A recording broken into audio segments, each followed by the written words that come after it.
Hello, சென்னையிலேருந்து கொஞ்சம் தூரத்தில் ஒரு பழமே மாறாத ஒரு சிவன் கோயில் போகணும் அப்படின்னா இந்த கோயில் கண்டிப்பாக விசிட் பண்ணுங்கள். ஸோ இது வந்து காஞ்சிபுரமில் இருக்க கைலாசநாதர் கோயில். எக்ஸாக்டாக எங்களுக்கு நாங்கள் 2:45 கிளம்புனோம், 4 o'clock ரீச் ஆகிட்டோம். ஸோ 1 hour 30 minutes தான் ட்ராவல். ஸோ கோயில் பார்த்திங்கன்னா ஃபுல்லாக எதுவுமே அவங்க வந்து ரெனோவேட் பண்ணல, ஸ்ட்ரக்சர்ஸ் பெயிண்டிங்ஸ் எதுவுமே மாற்றலை. ஜஸ்ட் அவுட்டர் மட்டும் வந்து ரெனோவேட் பண்ணி கன்ஸ்ட்ரக்ட் பண்ணிகிட்ருக்காங்க, குட்டி குட்டியாக ஏதோ ரூம்ஸ் மாதிரி. மற்றபடி கோயிலை டச்சே பண்ணல. ஸோ இப்படி தான் இருக்குது கோயில். மொத்தமாக 52 பில்லர்ஸ்க்கு மேலே இருக்குது அப்படின்னு சொல்கிறாங்க. ஒரு பில்லர்லேயும் ஒரு சிவன் இருந்தாங்க அப்படின்னும் சொல்கிறாங்க.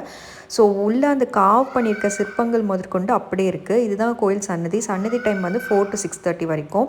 அண்ட் உள்ளே பார்த்திங்கன்னா 10 rupees கொடுத்தா இந்த ஒரு குட்டி கொகை மாதிரி இருக்குது, அது வழியாக நம்ம தவழ்ந்து வந்து திரும்ப கோயில் அந்த பிரகாரத்தை சுற்றிட்டு திரும்ப வந்து இந்த வழியாக வெளியில் வரணும். அது குழந்தைங்களுக்கு டிக்கெட்ஸ் இல்லை. எந்த ரீசனுக்காக அது பண்ண சொன்னார் ஐயர்னு எங்களுக்கு தெரியல. பட் நாங்கள் பண்ணோம். அது கொஞ்சம் ஃபன்னாக தான் இருந்துச்சு. பட் மேபி கண்டிப்பாக ஒரு பேக் அண்ட் ரீசன் இருக்கும். ஸோ அதை தவிர்த்து நாங்கள் கோயிலை ஃபுல்லாக சுற்றி பார்த்தோம். இப்படி தான் இருந்துச்சு. எதுவுமே வந்து அவங்க டச் பண்ணாமல் அப்படியே வந்து பூஜை பண்ணி மெயின்டைன் பண்ணிகிட்ருக்காங்க. ரொம்ப அழகாக இருந்தது. அதுவும் நாங்கள் மழை டைமில் போனதுனால. ஸோ இதுவும் ஒரு டைம் கண்டிப்பாக நீங்கள் விசிட் பண்ண வேண்டிய கோயில் தான். இந்த கோயில் பார்த்து தான் வந்துட்டு அந்த காலத்தில் வந்து மன்னர்களுக்கு அந்த தஞ்சாவூர் பெரிய கோயில் கட்டணுன்ற ஐடியா வந்துச்சு அப்படின்ற ஹிஸ்ட்ரியும் வந்து அங்கே சொல்லியிருந்தாங்க. ஸோ எல்லாம் அந்த காவிங்ஸ் முதற்கொண்டு எழுத்துக்கள்லேருந்து எல்லாமே இருந்தது. பட் எழுத்துக்கள் வந்து தெலுங்கு தமிழ் ரெண்டுமே கலந்தா மாதிரி இருந்துச்சு.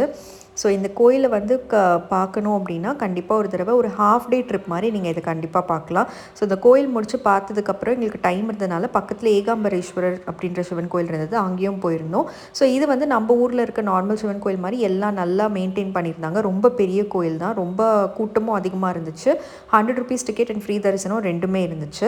ஸோ இந்த கோயில் எல்லாருக்குமே தெரிஞ்சிருக்கும்னு நினைக்கிறேன். ஸோ நான் வந்து கைலாசநாதர் டெம்பிளுக்காக மெயினாக வந்து விசிட் பண்ணது. ஒரு ஹாஃப் டே ட்ரிப் சென்னையிலேருந்து தள்ளி ஏதாச்சும் கோயில் பார்க்கணும்னு நினச்சிங்கன்னா கண்டிப்பாக இந்த 2 கோயிலை பாருங்கள்.